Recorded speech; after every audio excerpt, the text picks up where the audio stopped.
I in my life did not expect that one fall would completely change my life 360 degree. Okay, that is exactly what's happening right now. And you might be wondering, what is this girl blabbering about? I have my book, I have my point. I'm going to tell you exactly what and all has happened after getting my rhinoplasty, which includes me needing to move back to Mangalore. Yeah, I'm going back to my home. Let's get into it. So now those of you guys who do not know what has happened, I fell and I had to get a rhinoplasty because there was no other way my nose could be fixed, right? And if you have not seen that video, please go check that video. I'll put the link somewhere here and then come back, okay? Because this is the continuation. So now, again, why did I get a rhinoplasty? Because even now, like, people assume that there was another way to fix my nose, but I intended on getting a rhinoplasty. I came to know that I'm getting a rhinoplasty on that operation table, like when the doctor said, like, Aden, we have to get a rhinoplasty, and I'm like, okay, fine, whatever, like, it's a nice thing. I took it positively. And no, I did not get it on purpose. I have the nose of my grandmother. I don't have my dad's nose. I don't have my mom's nose. I have the nose of my grandmother. So there was no way that I would want to alter it wantedly. Okay.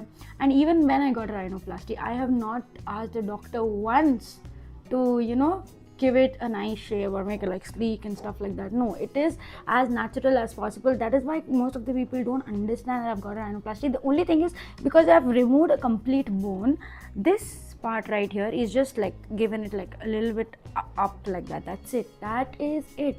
More than that, I have not done any kutantri to my nose. Okay, let me get this thing very clear. Now, how did I think the recovery would go? I took a leave for 10 days from my work, and 1 week was post surgery. So I thought, once my surgery is done, post surgery, because at that time it was not a rhinoplasty. So I was like, okay, after my surgery, for 1 week I'll take rest and then I can go back to work. And then what happened was, my nose did not recover. My face was still swollen and my bandage had to be, and there was no way I'm going with my bandage to work, okay? Because right there in the hospital, when I just came out of surgery, my work people came to see me, and there was this one girl who was like, snap ತೆಗಿಬೇಕಾ, ಇವನಿಗೆ phone ಮಾಡಬೇಕಾ, ಅವನಿಗೆ phone ಮಾಡಿ ತೋರಿಸಬೇಕಾ? And I'm like, and all my friends were there, they got pissed. Because obviously, are you in your goddamn senses? And not only they, even my workplace people got pissed. So I was like, there's no way I'm going back to work with the plaster. So I was waiting for him to take the plaster off. But then when I went to him, he's like, Aden, we need 1 more week to take this plaster off. So I was like, okay, you know what, 1 more week I'll go home and then I'll come back and probably my plaster will be off. And then I can go back to my daily activities, okay? So after a week I came back, he removed my plaster, I saw my nose, I was like, what is wrong with my nose? Like, why was it like this? But I was like, you know what, it's okay, I can make it work and still manage it. Now what happened is, I took that nose and I went to work, right? I go to work. Thursday was like, there was nothing, no surgery. So Thursday was just a day we sit and write registers and stuff. And there we also had one case where I was like told to make the OT ready, and I did not complain because I didn't want to complain. Like, why? I'm at work, so obviously I have to work, right? There was a suction machine that I lifted, and when I lifted that, my nose started hurting like anything. But I was like, you know what? This is the last time I'm going to lift anything heavy. It's fine now. Because I've lifted, I'll just keep it. That's it, right? Kept it. I was fine. Friday, there was a little bit of blood coming out and I freaked out and I was like, there's no way I'm going to work today. Friday I took off. Saturday I went to work and I was wearing mask, and that was a surgery day. And that is exactly when I realized my breathing was a problem. Like, I already knew it. I didn't want to believe it because I was like, I felt like a loser for not working like how I used to. But Saturday was the day that I realized. It was 15th August. And I am there in the OT wearing the mask. I'm not able to breathe. 100 times I'm going outside the OT, removing my mask and trying to breathe and then coming back and this, that. And I am a person who is like one rat in my OT. Like, I am running here, there, everywhere. Patient is not there, I am the one who's getting it. Anything you want from now, I'm the one who's going and getting it. And when that kind of a person is not able to walk 2 steps and is like having a breathing problem, I lost it. I'm like, one fall has led to all of this, and I am sitting there in the storage room and I'm bawling my eyes out. I'm like, what the fuck, I can't work like before. And that time, that was the exact time I realized that, you know what, this breathing is a problem. It is a very serious problem, and if I am going to be very if I am going to neglect it, if I am going to neglect it, it's crime. Whatever money I've paid for my surgery is all going to go to waste, because he has already said that, you know, Arden, be very careful with your nose.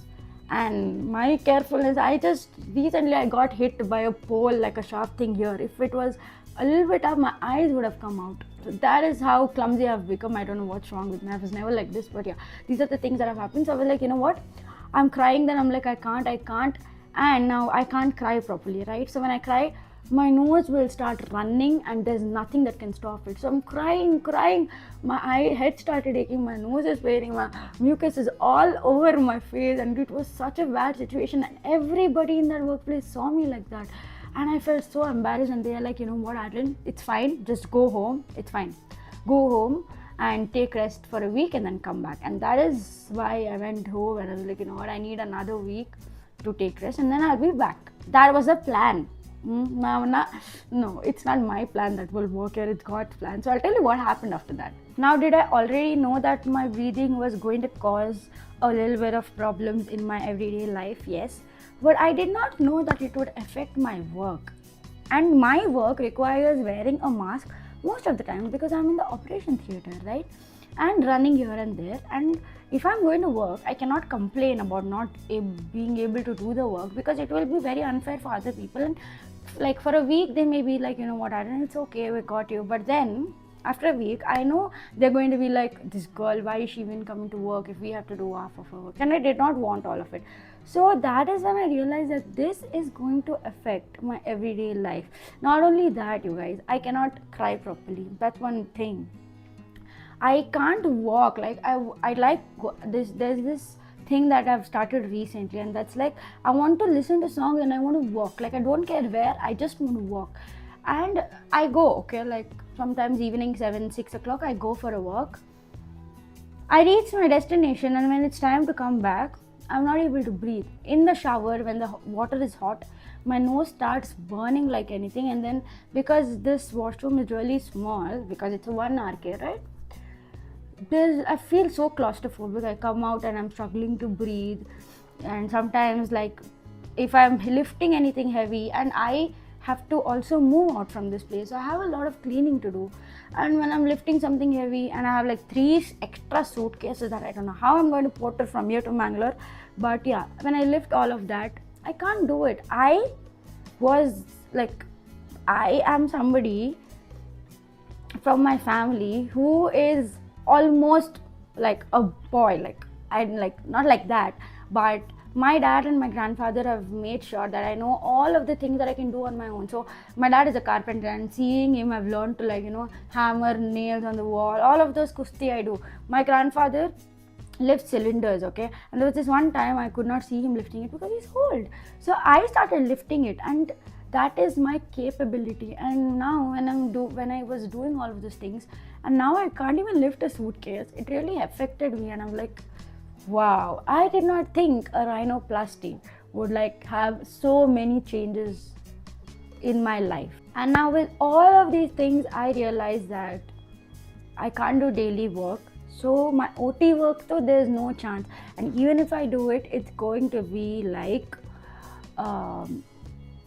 you know, like they are going to pity me, and I am not going to be able to give my 100%, and I don't want to do it. Like if I'm doing something, I need to be able to give my 100%. Otherwise, what's the point of doing it, right?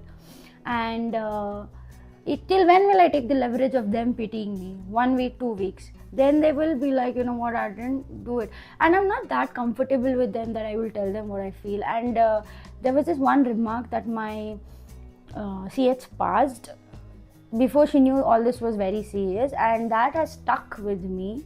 And that is the main reason that I will never be able to, you know, convey what I feel to them. So I was like, okay, today I have my doctor's appointment and everything is dependent on him. So I went to my doctor, and he's like, Adrian, don't go to touch your nose, because for the next 6 months there are chances that you touch it a little bit also, it is going to like take a reshape. It's going to like, you know, take the, if you touch it like this, it'll go that side. So be very careful with that, and don't wear mask. Like, it's, you cannot wear a mask. Tell me, being an OT technician, how do I not wear a mask and go to the operation theater, right? It's so dumb. So that's where I got my answer. Okay, I'm like, he's told it, he's the surgeon, I will obviously listen to him because it's my nose. I don't want to risk it. And you can see there are stitches still. Like, these stitches also, they will take some time to come out. And when I went to my workspace, when I thought I could work, everybody was like, show your stitches, and I was literally standing there showing them my stitches. That insensitive they are, okay? And he's like, not to wear a mask. Now how do I tell them? The doctors told me not to wear a mask, so what do I do in my job role, right? So I'm like, okay, fine, done. This is it for me, done. Whatever it is, it's fine. I have to face it now. I can't, like, you know, crib about it. Anyways, I did not like my work, but I did want to make money, because now that's my main concern, that how do I generate income, because I'm very expensive, okay? Like, I need things every month. I see something, I have to buy that for myself. Now that is my main concern, that how do I afford my lifestyle, but I will figure it out. That's a different thing. That I don't well. But yeah, so I was like, okay, fine, this is done. I called my CH, and she was kind of angry because I did not call her in advance, which again is my bad. But okay, fine.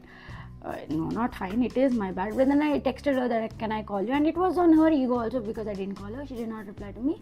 And I called her and she didn't reply. So then I just dropped her a mail that, you know, this is a problem and I cannot come back to work. And that is how now I don't have a job. I am unemployed again, which is kind of exciting, but not exciting because now I don't have an income. So that makes it less exciting. Otherwise though, I am chill. Like, I don't bother working, just need to make money, that's it. And now I don't have a job. I was planning to move somewhere close to my workspace, so that's why I told this guy that, you know, I'm leaving. Don't have a job. I also did find a very beautiful house, but now what do I do with the house when I don't have the job, right?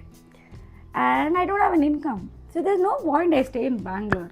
So now for the next 4 months, like, Bangalore, though, I am coming back. Write this, note this down and keep. I am coming back to Bangalore. I will live whatever I've dreamt of again, but for now I can't do it. So for the next 4 months, me is moving back to Mangalore, and the downside to it is there's no downside. My grandfather literally just told me yesterday on the call, you know what, Aaron, I don't care if you're not working, until your grandfather is alive, you will get everything that you need. And no, I am not dependent on him. Like, I know whatever he said, he will do it. But again, he is my grandfather. He should be dependent on me and not vice versa, right? So I will figure out my life going there. But I don't know how. That also I will figure out. I know I can. There are so many upsides to it than the downside. Upside number 1, I get to eat ideal ice cream. Upside number 2, I get to be with my family. Like, that's most important. My dogs, seafood, everything that I want. I have my own space. I get to bully my sisters and my brother. And again, there's also something very exciting happening all in between all of this. So that also I will tell you guys. But yeah, that's basically what's happening. So you see how one Humpty Dumpty fall can literally change everything. I did not even see this coming. Like, this was I'm like, what? I'm getting a surgery, I'm getting a rhinoplasty, and then I'll go back to work. I'll have a new nose, I'll have a glow up. I do have a glow up, and maybe my glow up is me going back to Mangalore. I'm going to sit there and be like, oh my god, why did this happen to me? Yeah, I might do that. I will complain. There are people I call and complain to that, you know, this happened, that. That's only because I want to complain. I have already figured out what do I do, but I just want to vent, okay? So this is also me venting out to you guys about what's happening. Probably this is the last video I'm recording in this house. Probably this is the last night of me in this house. Maybe I'm leaving tomorrow or Sunday. I have no idea. I completely, truly and fully believe in God's plan. Now, I don't know if it's going to sound religious to you. I don't care. Just get out of the video. I am religious, okay? So yeah, I'm going to think that I'm not going to think. I believe it's God's plan, and I believe that I will figure out something. Like, there's no way I will not figure this out. I will, okay? And I will always have you people to come back and rant to if anything happens. And matter of fact, I will be with my family That's the best thing that can happen to somebody. I'll be with my family, bro. My grandparents, my mom, dad, my sister, my brother, my dogs. I have 5 dogs. My dogs, and they love me to bits. I love them too, and my whole community. So I get to go back to church. I get to go back to my church friends, church activities, all of that. So there is more upside to it than downside. So yeah, I'm facing it. I'm going back. Yeah, I don't know how to end this video, guys. That's it. I told no whatever is happening. That's it. Next, whatever will happen, I will tell it in the next video. We have so much content. Let me tell you this. Like, I have so many things to rant about after this, so I'm not going to run out of content. Anyways, I will meet you guys in my next rant video. Bye.